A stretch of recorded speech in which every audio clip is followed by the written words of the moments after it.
بالکل بھی نہیں، قطعاً کسی قسم کا کوئی مشابہت نہیں. نمبر دو، الحمدللہ بڑے اچھے طریقے سے پروفیشنلی سب نے ڈیل کیا. کوئی زخمی نہیں ہوا؟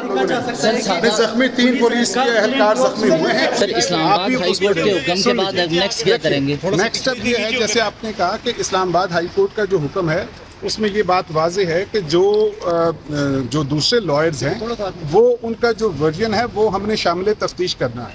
اس میں ایس پی صاحب جو انویسٹیگیشن ہے ان کی ذمہ داری لگائی گئی ہے، کیونکہ ایک سے زیادہ جگہ پہ 2 پرچے ہیں، ان کو دیکھیں اور جو ان کا موقف ہے وہ تفتیش میں آئے.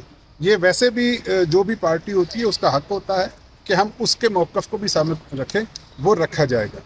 نمبر 2، جو ہمیں نام دیے گئے ہیں پٹیشن میں وہ صرف کوئی واضح نہیں ہے، وہ سنگل نام ہے، عابد ہے، افتخار ہے یا کچھ اور ہے، اس سے پتہ نہیں چلے گا کہ یہ کون لوگ ہیں.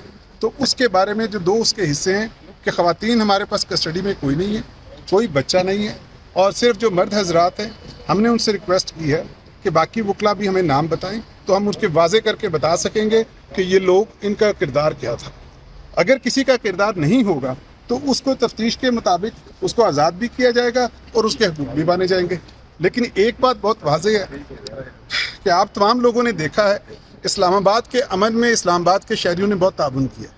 یہی ہماری توقع باقی لوگوں سے بھی ہے کہ جب آپ اسلام آباد تشریف لائیں تو خاص طور پہ یہ ہمارے یہاں کے امن و امان کو خراب نہ کریں. ہم آپ کو F9 بھی دینے کو تیار ہیں، ہم آپ کو H9 میں بھی جگہ مل سکتی ہے. باقی بھی پولیس کے ادارے آپ کے ساتھ تعاون کریں گے. ہم آپ کے سامنے جرائم بھی ہوتے ہیں اور اس کے ساتھ باقی لوگوں کو موقع ملتا ہے جب اس طرح ہماری مائیں بہنیں بیٹیاں بیٹھی ہوتی ہیں. لیکن سڑکوں کے اوپر اس طرح رستہ روکنا کہ پیچھے آپ کے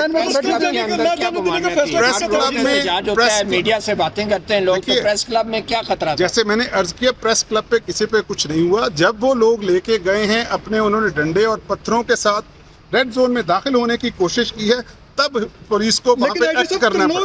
اس کے علاوہ وہ فیصلہ کس کا تھا؟ جی وہاں پہ یہ بات نہیں تھی. آپ تو خود بھی جانتے ہیں کہ وہاں پہ یہی چیز کا خدشہ تھا کہ یہ لوگ اپنی جگہ پہ نہیں رہیں گے.